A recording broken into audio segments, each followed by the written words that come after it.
പിന്നെ എന്തിന്? ശരി ശരി. ആരാ വിളിച്ചാ? വാപ്പച്ചിയുടെ വീട്ടിൽ നിന്ന്.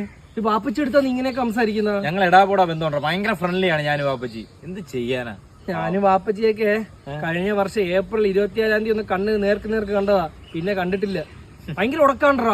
അതൊരു വീട്ടിൽ ഭയങ്കര പ്രഷറാ, ജോലിക്ക് പോകണം, അത് പോകണം. എന്റെ വാപ്പച്ചി എടുത്ത് എന്റെ വാപ്പച്ചിയെ കണ്ടു പഠിക്കാൻ പറയണം. എന്നെ ഒരു കാര്യത്തിന് ഫോഴ്സ് ചെയ്യൂല, പഠിക്കാൻ വേണ്ടി നിർബന്ധിക്കൂല, ജോലിക്ക് പോകാൻ വേണ്ടി നിർബന്ധിക്കും. ഞങ്ങൾ മൊത്തം എത്ര മക്കളാണ്? 5-4 മക്കളുണ്ട്. ജോലിയില്ലാതെ ഞാൻ കെട്ടിക്കൊണ്ട് വന്നാലും ആ പെണ്ണിനെ എന്റെ വാപ്പ നോക്കും. അത്രയും കോൺഫിഡന്റ് ഉണ്ട് എനിക്ക്. എന്ത് ചെയ്യണമെന്ന് അറിയാൻ വയ്യലിയ.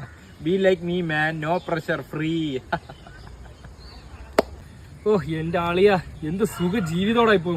എന്ത് സാലറി ഒന്നിന്ന് എന്റെ അച്ഛൻ എന്ത് പറയുന്നു? എന്തെങ്കിലും പറഞ്ഞിരുന്നേ ഞാനിപ്പോ ഇങ്ങനെ ആവൂലായിരുന്നു. എന്താ എന്റെ ജീവിതത്തിൽ ഇത്രയും സപ്പോർട്ട് ചെയ്യുന്ന ഒരു തന്തയെ ഞാൻ വേറെ ഒരിടത്തും കണ്ടിട്ടില്ല. സപ്പോർട്ട് ചെയ്ത ഒരു മോന്റെ ജീവിതം ഇങ്ങനെ ആക്കി. അന്ന് എന്തിനെങ്കിലും എന്നെ ഒന്ന് നിർബന്ധിച്ചിരുന്നെങ്കിൽ ഞാനിപ്പോ ഇങ്ങനെ ആവൂലായിരുന്നു. പിന്നെ എപ്പോഴും കിടന്ന് ഉപദേശിച്ചുകൊണ്ടാണെന്നൊന്നും പറയാ. ഞാൻ രക്ഷപ്പെട്ടു. ഇപ്പൊ ജോലിക്ക് പോണ, വരുമാനമുണ്ട്, വൈഫ് 2ാമത് പ്രഗ്നന്റ് ആയി. അത് എന്റെ ഫോഴ്സ്, അല്ലാതെ അച്ഛൻ്റെ എന്ന് പറഞ്ഞ പിന്നെ അടിച്ചിന്റെ മുഖം. പെണ്ണില്ല എന്ന് പറഞ്ഞ് കരഞ്ഞവന് പെണ്ണും കെട്ടി 2 പിള്ളേര് പോയി. ഞാനിവിടെ ഇങ്ങനെ നിൽക്കാതെ ആരെങ്കിലും പിടിച്ച് ഫോറസ്റ്റിൽ കൊണ്ടിടും. ഞാൻ ഒന്ന് പച്ചക്കറി വായിരിക്കുന്ന കേൾക്കുന്ന ഏതാ ഫോറസ്റ്റിൽ പോയി കിടക്കുന്നതാണ്. ഞാനിവിടെ പച്ചക്കറി വേണ്ട, അല്ല കോഴി ഇറച്ചി വാങ്ങി അണ്ണാക്കി തരുമോ വീട്ടുകാർക്ക്? കോഴി വെട്ടി അണ്ണാക്കി തിരോടാ. ദൈവമേ, ഇവിടുന്ന് താഴോട്ടങ്ങ് പോയിരുന്നെങ്കിൽ